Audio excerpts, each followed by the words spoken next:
23rd of November, 1658, a solemn procession wended its way through the silent streets of London towards Westminster Abbey. It was the funeral procession of the most powerful ruler the British Isles had known since the fall of Rome. This latter-day emperor had achieved what had eluded the greatest warrior kings of the Middle Ages, welding the countries of England, Scotland and Ireland into one united kingdom. He had bent Parliament to his will, levied taxes as he pleased, stilled the fratricidal religious conflict of the Reformation, and created the most feared navy and army in Europe. He lay in his robe of state, a sceptre in one hand, an orb in the other, with an imperial crown laid on a velvet cushion a little above his head. Yet this ruler was not a king.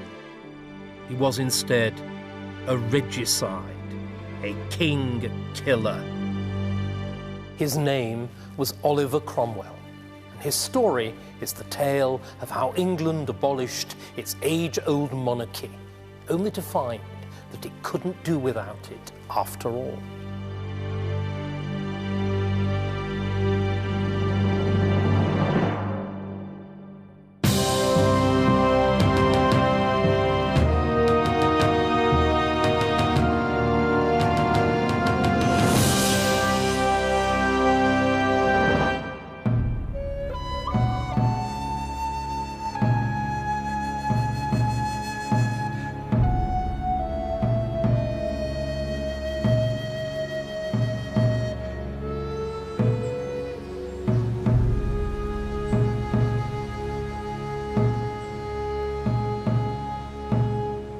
England, 1644.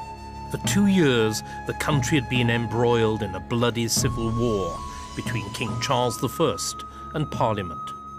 The issues in dispute were taxation, the army and the church.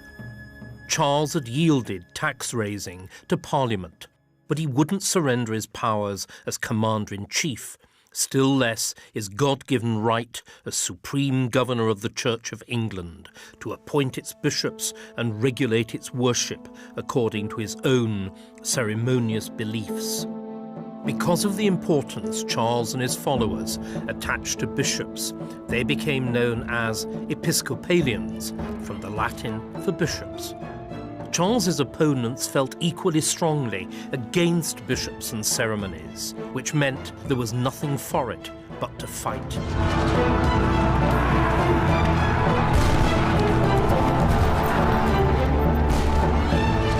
But after a dozen battles and thousands dead, the war had bogged down.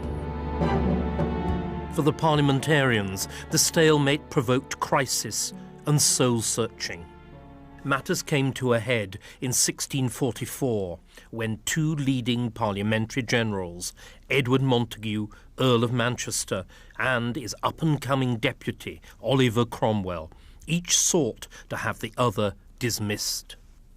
For they differed irreconcilably about tactics, war aims, and, above all, about religion. Were they fighting the king to crush him, or merely to bring him to the negotiating table? The latter was Manchester's view. Aristocrat that he was, he couldn't conceive of a kingless world. He also had a thoroughly realistic fear of Charles's residual authority. If we fight the king 100 times and beat him 99, he will be king still, he said. But if he beat us once or the last time, we shall be hanged, we shall lose our estates, and our posterities will be undone. Manchester reflected the views of the majority religious faction in Parliament, the Presbyterians. They wanted a church stripped of Charles's ceremonies, which they hated as popish, and ruled not by bishops under the king, but by assemblies of clergy, known as presbyteries. But there was another, even more radical position. These men, and women too, since religion was one of the few areas of public policy where women were free to express themselves, rejected all human authority in religion and all fixed outward forms of worship. Instead, they believed in their Christian liberty in association only with other like-minded individuals to seek after truth and to follow the Holy Spirit wherever it led them, personally and individually. Hence the various names by which they were known: independents, separatists, seekers. And one such seeker was Oliver Cromwell himself. Cromwell, Manchester's opponent in the clash of 1644, had been born in 1599. Protestantism was in his blood, and it was further drummed into him, indeed beaten into him, at school and university.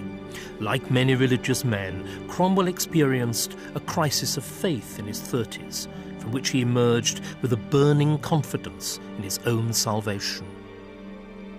He was a big, bony, practical, rather awkward man, hands-on, sporty, unscholarly despite his Cambridge days, but with the gift of the gab and a knack for popular leadership. Fearless, no respecter of persons however grand or institutions however venerable, Cromwell was a man waiting for God to reveal himself to him in action. And what God revealed in Cromwell's own astonishing transformation from country squire to brilliant general was that Charles must be defeated and forced to accept Parliament's terms. Instead, Cromwell insinuated, Manchester's belief in a negotiated settlement had led him to pull his punches on the battlefield. But Cromwell went further. Not only must parliamentary generals be imbued with a new will to victory, there must also be a fundamental reform of the existing parliamentary forces. Cromwell's arguments carried the day, and the result was the creation in February 1645 of the new model army.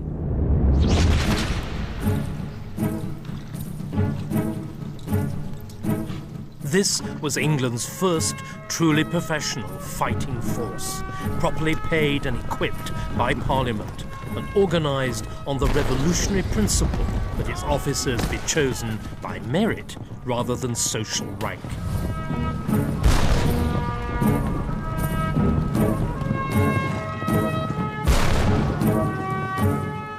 The first great test of the new model army came here at Naseby on the 14th of June, 1645. On the royalist side was the flower of English chivalry, led by King Charles himself in gilt armour and mounted on his beautiful Flemish horse. In contrast, the parliamentarians were a drab and uniform company, in Cromwell's own words, of poor, prayerful men. The solid ranks of Cromwell's new model cavalry proved decisive. By 1 o'clock in the afternoon, Charles had lost his infantry, his artillery, and, in effect, the kingdom. God would, Cromwell wrote after the battle, by things which are not, bring to nothing things that are. It was a biblically inspired messianic confidence which Cromwell shared with his troops. The new model army proved to be the decisive weapon in Parliament's struggle with the king. But in forging this weapon, Parliament had called into being a new power in the land, and one whose strength would grow with each victory that it won.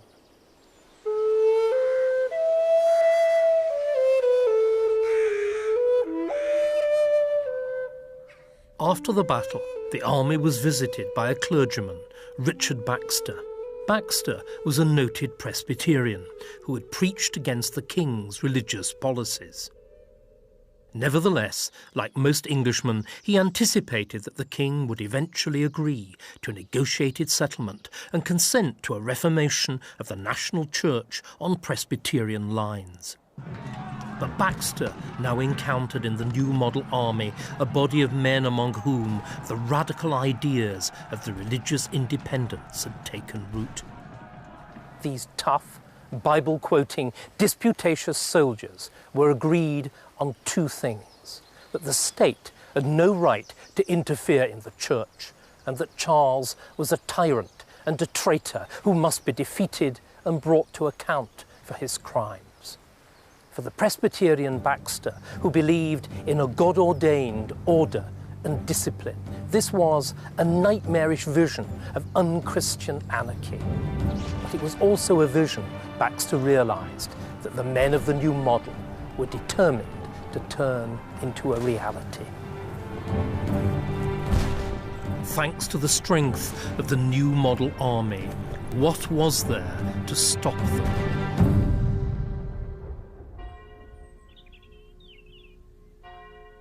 On the 7th of June, 1647, Charles I met his nemesis, Oliver Cromwell, for the first time, when Cromwell and the other army leaders came to offer the king a deal. Following his defeat in the Civil War, Charles was now Parliament's prisoner, but he found himself in an unexpectedly favourable position, for the divisions among his enemies were becoming wider by the day. The Presbyterians in Parliament, like their allies, the Scottish Covenanters, wanted to impose their form of religion on the whole nation, whereas the Independents in the army wanted an end to religious prescription and the toleration of all forms of worship, so long as they were Protestant. Both sides knew that to swing things their way, they needed the political legitimacy which only God's anointed sovereign could command. Hence the deal offered by the army. It was a triangular game in which the king seemed to hold the strongest hand. But Charles characteristically overplayed it, rejecting the astonishingly lenient political terms he was offered by Cromwell and the other army leaders in order to guarantee religious toleration. Instead, in a cynical renversement d'alliance, the king joined forces with his original enemies, the Scots Covenanters, in return for the king's promise, which he'd no intention whatever of keeping, to impose Presbyterianism throughout the British Isles. The Scots invaded England to restore King Charles I and to wipe out the new model army with its damnable belief in religious toleration. But in August 1648, the Second Civil War, as it became known, came to a bloody end in a 3-day battle at Preston. This was Cromwell's first engagement in sole command of the new model army, and he showed his tactical genius by manoeuvring to cut off the Scots' retreat, thus turning a defeat into an annihilating rout. "Take courage," Cromwell wrote to Parliament after the battle, "to do the work of the Lord." In fact, terrified by the army and its radical religious views, Parliament was seeking to make a peace with Charles, which sold the pass on all the main issues of the war. Double-crossed by both King and Parliament, the Army's Council of Officers now decided to strike down both. On the 1st of December, the army seized the king. On the 6th, Colonel Pride entered the House of Commons and purged it of the 150-strong Presbyterian majority. The Rump, as it was now known, of 50 independents, now proclaimed itself the supreme power in the nation, with the authority to pass Acts of Parliament without the consent of the King or the House of Lords. The Second Civil War and Cromwell's great victory at Preston produced a marked hardening in his attitudes, especially towards the king. Henceforward, Cromwell saw Charles, who'd engineered the war on his own initiative and for his own selfish ends, as a man of blood who must be punished for his crimes. Cromwell's view of his own role also took on a larger compass. Thinking biblically as always, he saw himself as Gideon, the Jewish farmer summoned from the plough to lead the armies of Israel against the Midianites and to kill their kings.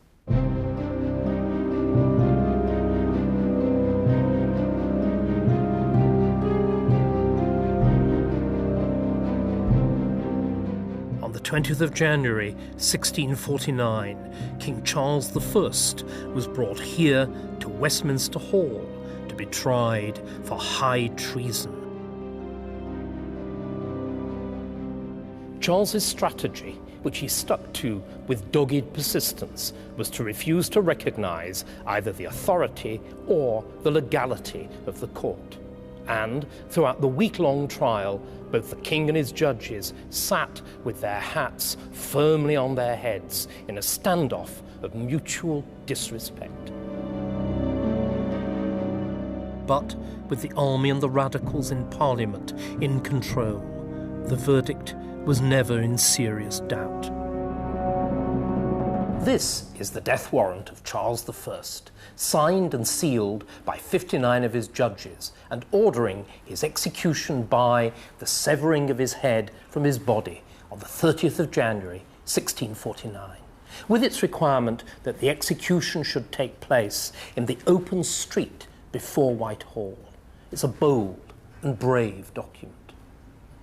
But it also highlights the titanic effort of will that was needed to bring even this panel of committed parliamentarians to take the terrible, irrevocable step of publicly executing a king.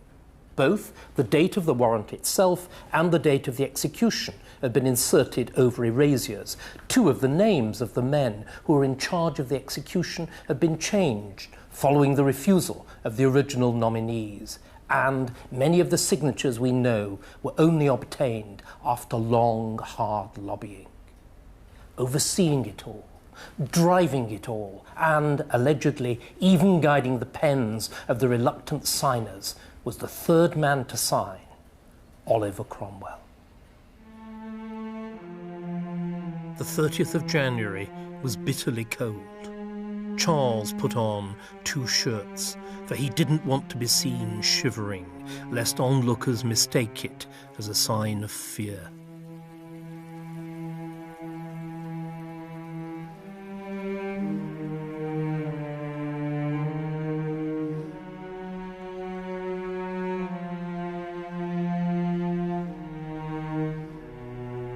At about noon, Charles drank a small glass of claret and ate a little bread.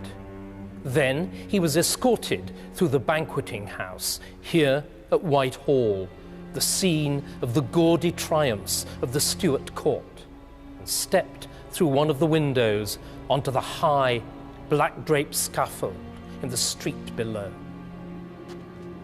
I go from a corruptible to an incorruptible crown, the king said to his chaplain, Bishop Juxon, where no disturbance can be, no disturbance in the world.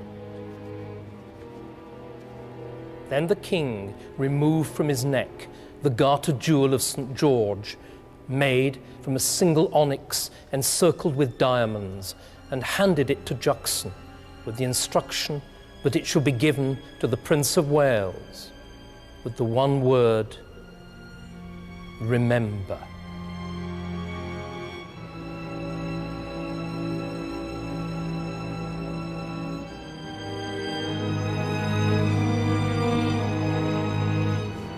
Charles's most valuable legacy to his son proved to be the manner of his death. 60 years previously, Charles's grandmother, Mary, Queen of Scots, had died flamboyantly as a passionate martyr to the Catholic faith. Charles instead, with quiet dignity, offered himself up as a sacrifice to his vision of Christian kingship.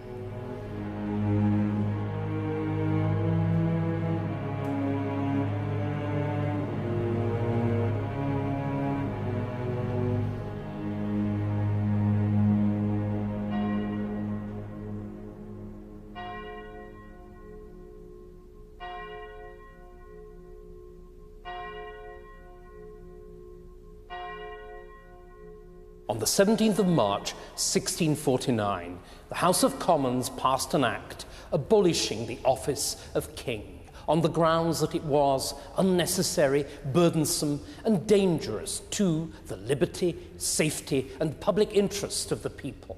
The imperial crown itself was smashed, and an attempt was even made to eradicate the very word king from the language.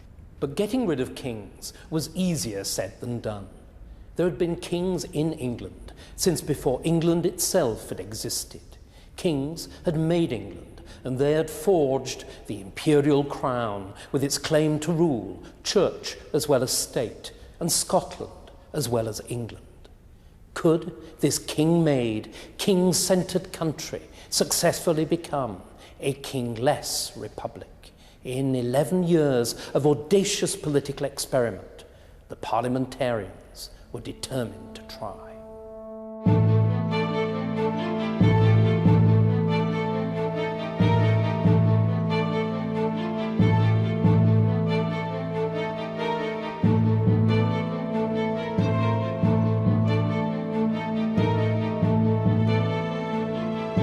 Parliamentarians' first problem was that in killing one king, they'd created another.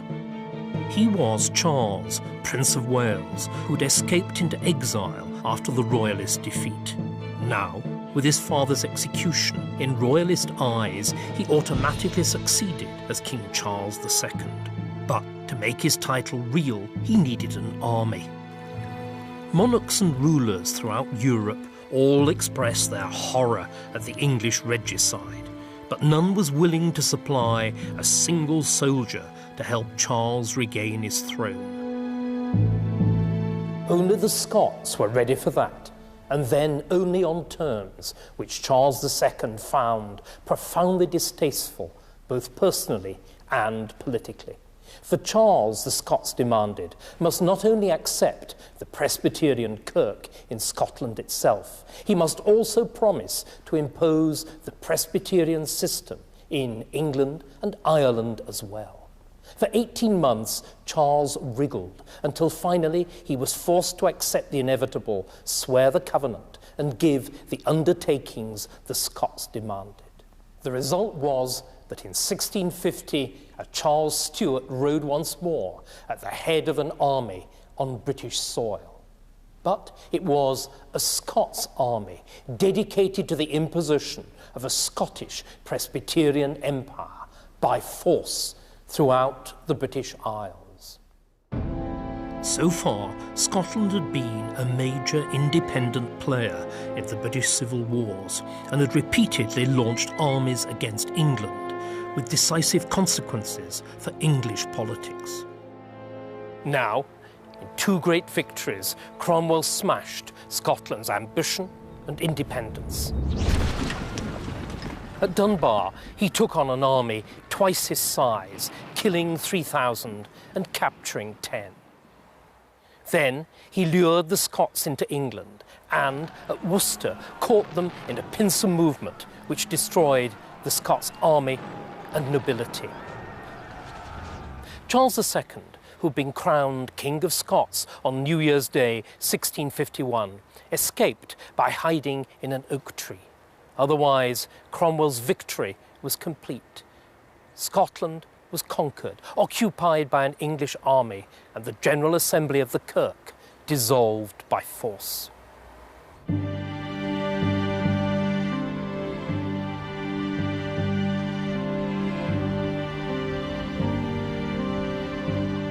It was Cromwell's last battle as an active commander. Now, leaving his friend, General Monk, to mop up in Scotland, he started the journey back to London. Cromwell now, like Julius Caesar before him, bestrode the world like a colossus. He'd outdone the greatest of the medieval kings and had succeeded where even King Edward I, the hammer of the Scots, had failed. He had conquered Scotland and Ireland and, in a series of coruscating victories, had forged a new, united Britain. Except, curiously, in England. for the government of England remained in the limbo which had followed Charles's execution. The king had gone, but it was unclear what would replace him.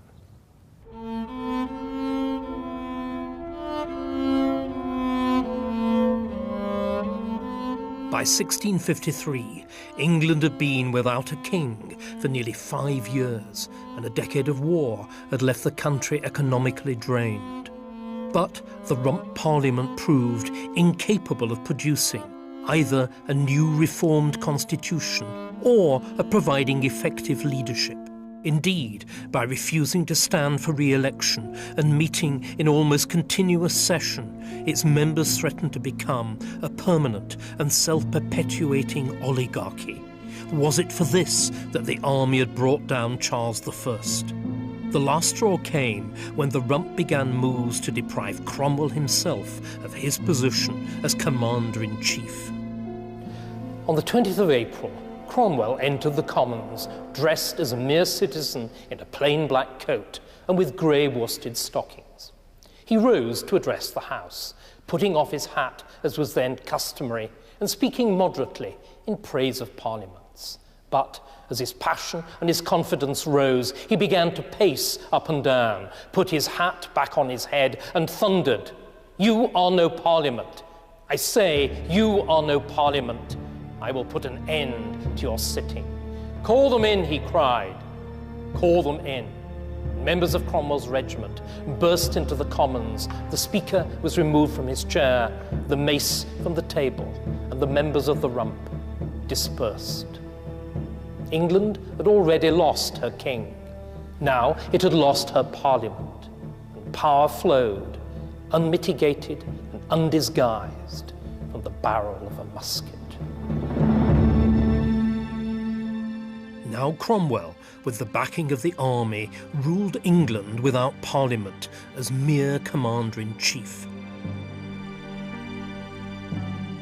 This portrait of Cromwell, painted shortly after Charles I's execution, shows how far Cromwell, the erstwhile gentleman farmer, had transmuted into a princely figure, in armour, wielding a field marshal's baton, and able to exercise supreme power in civil as well as military affairs. But Cromwell was a reluctant revolutionary and was eager to cloak his military dictatorship in decent constitutional garb, as was the army. And the ruling council of officers drew up a new written constitution, the instrument of government. This was essentially the same deal that the army had offered to Charles I in 1647. 7 years later, Cromwell accepted what Charles had declined. His office was even named Lord Protector or Regent. Cromwell then summoned a parliament as provided for by the Constitution. But the Parliament of Cromwell immediately picked up where the parliaments of Charles I had left off, by arguing about the Lord Protector's control of the army, his income, and his right to appoint advisers. And Cromwell responded by behaving also like Charles I, first denouncing Parliament and then dissolving it. But in trying to rule without a parliament, Cromwell was more than ever thrown into the arms of the army and was obliged as far as possible to satisfy its demands. Cromwell's most dramatic concession to the army came in 1655 with his agreement to the appointment of 11 major generals as military governors of the English regions. The major generals were doubly unpopular. First, because they were responsible for the enforcement of the Protectorate's programme of social reform. This showed that the Puritans really were puritanical, since it involved not only an assault on swearing, drunkenness and fornication, but also the attempted abolition of such staples of English life as horse races, casinos, theatres and brothels. Not even pubs were exempt. Still worse, from the point of view of the constitutionally minded, was the fact that the major generals were to be paid for by a 10% income tax on ex-royalists, known as the decimation, and levied purely on the authority of the Lord Protector.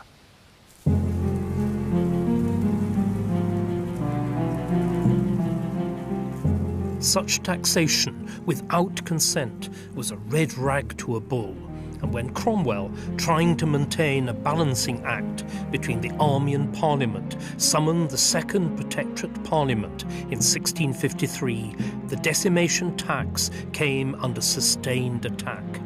Indeed, so concerned was even this hand-picked Parliament with Cromwell's arbitrary use of power that they sought to redefine his position by recreating the office of king, which they'd abolished so eagerly 4 years previously. They set out their request in this document, the humble petition and advice, which urged Cromwell to exchange the title of Lord Protector for that of King. The title and office of a king, they argued, had long been received and approved by our ancestors, and had not God shown his favour to Cromwell by granting him so many famous victories, might not the royal dignity be the Lord's will? Cromwell was obviously fit to be king, but why should Parliament, which had just killed one king, now seek to create another? The reason was that the powers of a king, unlike those of a Lord Protector, were known and were limited. A king had to respect ancient custom and to seek the consent of Parliament to make law and to raise taxes. King Oliver would have been an altogether more circumscribed figure than Lord Protector Cromwell. But the army was aghast that its godly revolution might amount to no more than the replacement of the House of Stuart by the House of Cromwell. So they lobbied hard against the title of king, and Cromwell himself, after weeks of agonised indecision, decided that God had blasted the title and the name of king. He would accept the powers, and indeed more than the powers, of a king, but not the title. But if Parliament couldn't have a king, at least they could have a sort of coronation. Cromwell's original inauguration had been a sober affair, but on the 26th of June 1657, Cromwell was invested as Protector for a second time here in Westminster Hall. This time, there was nothing puritanical about it. Even the royal coronation chair was brought from Westminster Abbey to serve as a centrepiece for what amounted to a secular coronation. Cromwell was invested with a royal robe of purple velvet lined with ermine, a gilt-bound and embossed Bible, a golden hilted sword, and a massive, solid gold sceptre. He swore a version of the coronation oath, and finally, seated in majesty in this coronation chair, he was acclaimed 3 times to the sound of trumpets and the cry, "God save the Lord Protector." All that was missing was the crown itself, and that appeared on his coinage and his great seal. Oliver was now indeed king in all but name.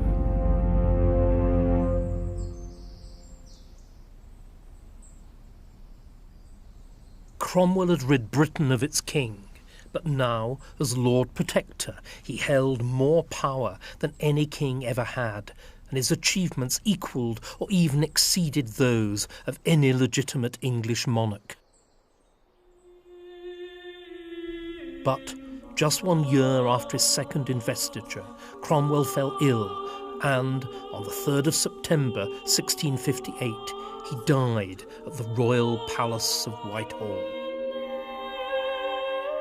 In Cromwell's magnificent funeral ceremonies, any coyness about his royal status was finally abandoned. Cromwell had ruled like a king. He was to be buried as a king, with solemn ceremony, a vast cortege which included no fewer than 3 state-salaried poets, and at vast expense.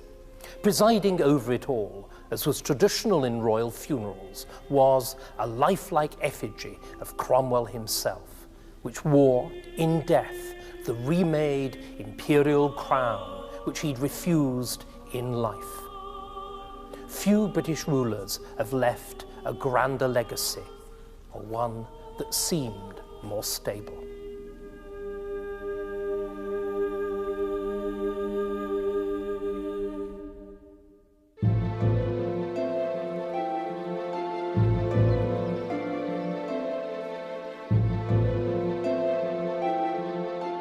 On his deathbed, Cromwell had nominated his eldest surviving son, Richard, as his heir, and within 3 hours of his father's death, Richard was proclaimed to the sound of trumpets, Lord Protector by the grace of God. Loyal addresses flooded in from the counties and towns, and messages of condolence and congratulation from foreign sovereigns. Few royal successions have been as smooth. Richard was not without his personal qualities either.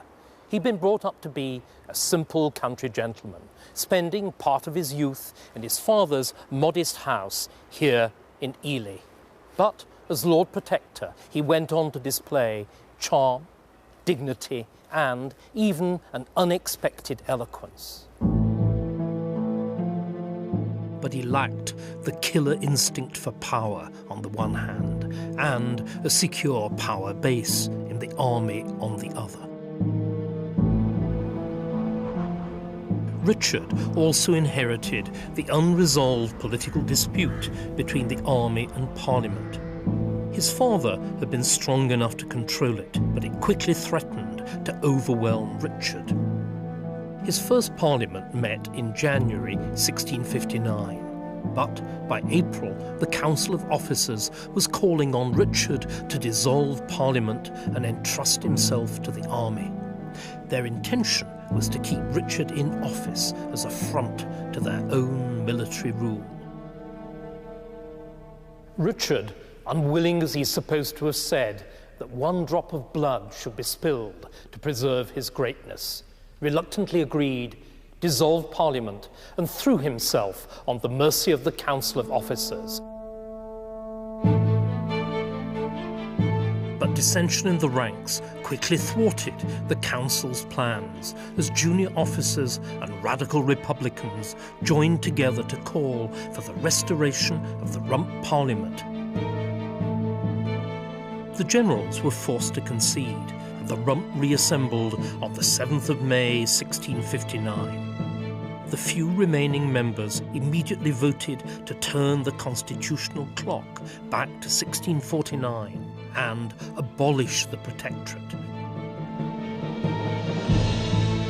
Richard resigned from office after just 8 months. The reign of Queen Dick, as Richard was derisively known, was effectively over. There was now a vacuum in authority, just as there had been after the execution of Charles I. Once, the army would have stepped decisively into the breach, but the army, for the first time, was divided. In London, its leadership was weak, self-interested, and vacillating. In Scotland, however, General George Monk had power and influence enough to decide the situation. Monk was no friend of the independents. In fact, he'd fought on the royalist side in the Civil War until his capture and imprisonment by the parliamentary forces. In exchange for his promise to command a parliamentary army, Monk was released. Now, Monk, the ex-royalist, took action. He decided that England and Britain would never be at peace until the old forms of government were brought back. That certainly meant a parliament. Might it also mean a king? On the 2nd of January 1660, Monk and his army crossed the Tweed and entered England. Once in London, Monk insisted on the readmission to the House of Commons, of the moderate Presbyterian members who'd been forced out by Pride's purge because they'd opposed the trial of Charles I. The political clock had been turned back still further. For the first time, events in England now offered Charles II, still in exile in the Low Countries, real hope. His advisers had been quick to spot the opportunity offered by the split in the army and the rise of Monk, and they'd put out secret feelers to him. But Monk had played a subtle game, so subtle indeed that his real motives still remain debatable. Was he resolved on the restoration of Charles II all along? Or was he open-minded about everything apart from the necessity for constitutional legitimacy?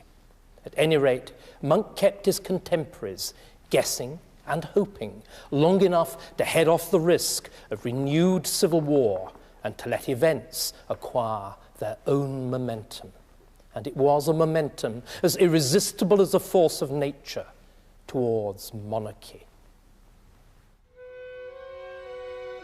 In the spring of 1660, the government of England was in a constitutional limbo.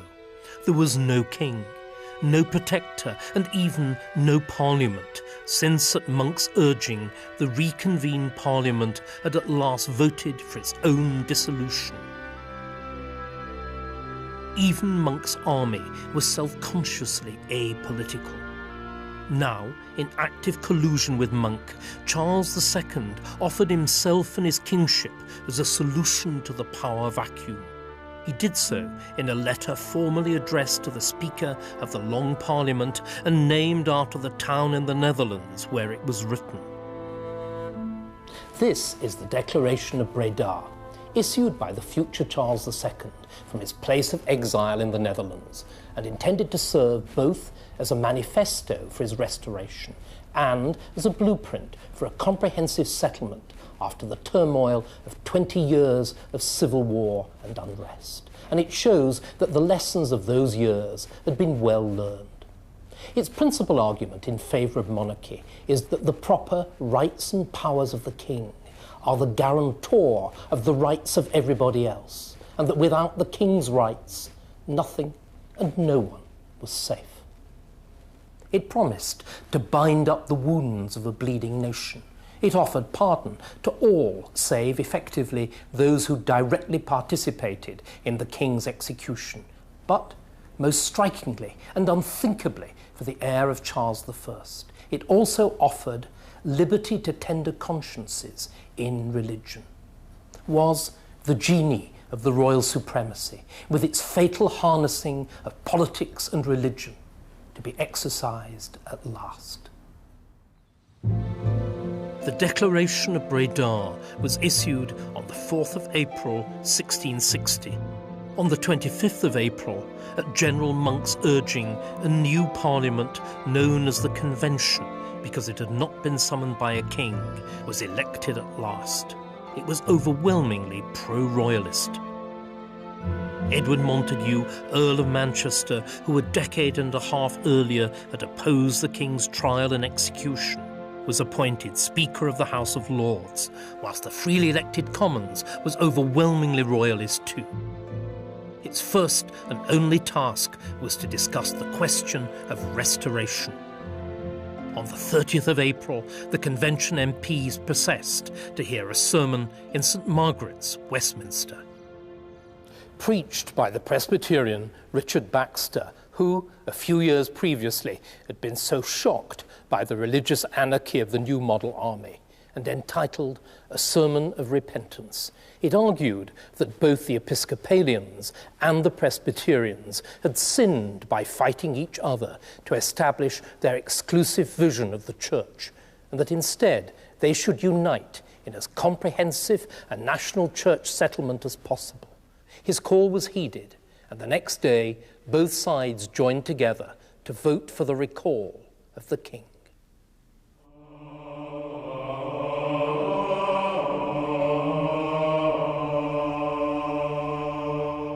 A week later, Charles was proclaimed by both houses. Samuel Pepys recorded, Everybody now drinks the king's health without any fear, whereas before it was very private that a man may do it. Charles II, who'd already been crowned King of Scotland a decade earlier, processed here to Westminster Abbey for his second coronation as King of England on the 23rd of April, 1661. It was St. George's Day, and everything was done to restore the traditional forms. The king even revived the eve of coronation procession from the Tower to Westminster, which had been dispensed with by his father and grandfather. The procession took over 5 hours to pass and was of unparalleled magnificence, as was the coronation. All the ancient robes and regalia, which had been deliberately destroyed after the abolition of the kingship, were lovingly recreated as far as possible to the old dimensions and forms. The service followed the text used for his father and grandfather, and at the ensuing coronation banquet held in Westminster Hall, the king's champion flung down his gauntlet in the traditional challenge to fight in single combat any who would deny or gainsay the claim of Charles II to be rightful heir to the imperial crown of England. It was almost as though the Civil War, the Republic, and the Protectorate had never been. Even the political and religious disputes of the 1640s would be revisited once more. But during 2 decades of war and upheaval, important lessons had been learned. Never again would an army be permitted to wield political power in England. And never again would the English seek to resolve their political differences by force. Within a generation indeed, the monarchy would undergo another revolution, but this time, gloriously, not a drop of blood would be spilt.